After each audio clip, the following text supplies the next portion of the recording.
Welcome to couples kitchen and blogs. আজকের recipe butter garlic chicken. খুব একটি সহজ রেসিপি, বাড়িতে একবার ট্রাই করে দেখতে পারেন।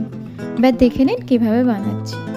চিকেনটাকে 2 ঘন্টা মতো ম্যারিনেট করে রেখেছিলাম গোলমরিচ গুঁড়ো, নুন, লেবুর রস, আদা রসুনের পেস্ট আর সামান্য তেল দিয়ে, রিফাইন অয়েল। গুলো একটু ছোট ছোট পিস করে নিলে ভালো হবে। ম্যারিনেটেড চিকেনে 1 টেবিল চামচ ময়দা দিয়ে ভালো করে কিন্তু এবার কোটিং করে নিতে হবে। আমার কোটিং করা হয়ে গেছে। এবার একটা ফ্রাইং প্যানে পরিমাণ মতন আমি রিফাইন তেল গরম করে নিয়েছি।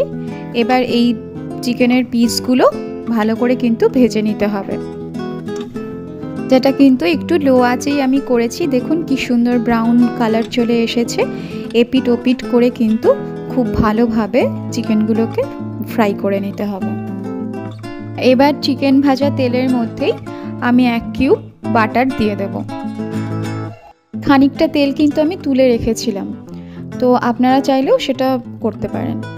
আচ্ছা, এবার ওতে 1 চামচ আমি ময়দা দিয়েছি। ময়দাটা ভালো করে একটু ভেজে নিয়ে তার মধ্যে একটু গোলমরিচ আর চপড করা রসুন দিয়েছি। পরিমাণ মতো নুনও দিয়ে দেবেন। আচ্ছা, আমি এবার ভেজে রাখা চিকেনের পিসগুলো দিয়ে দিলাম, দিয়ে একটু নাড়াচাড়া করে নিলাম।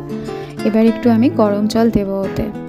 আচ্ছা, গরম জল দেওয়া হয়ে গেছে। এবার একটু ঢাকা দিয়েই কিন্তু করতে হবে। খানিকটা লেবুর রস ওর ওপরে কিন্তু ছড়িয়ে দিলাম। একদম কিন্তু কম আঁচে করতে হবে।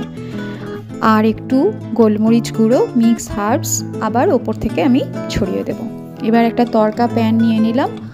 ওতে খানিকটা তেল, 1 কিউব বাটার, খানিকটা রসুন কুচি খুব ফাইন করে চপড করে নিতে হবে, আর খানিকটা শুকনো লঙ্কা ছোট ছোট করে কেটে আমি ওর মধ্যে দিয়ে দিয়েছিলাম। ওপর থেকে এই তড়কাটা ছড়িয়ে দিলেই কিন্তু একদম রেডি বাটার গার্লিক চিকেন। এবার এটিকে স্টার্টার হিসেবে বা নান রুটির সঙ্গে সার্ভ করতে পারেন।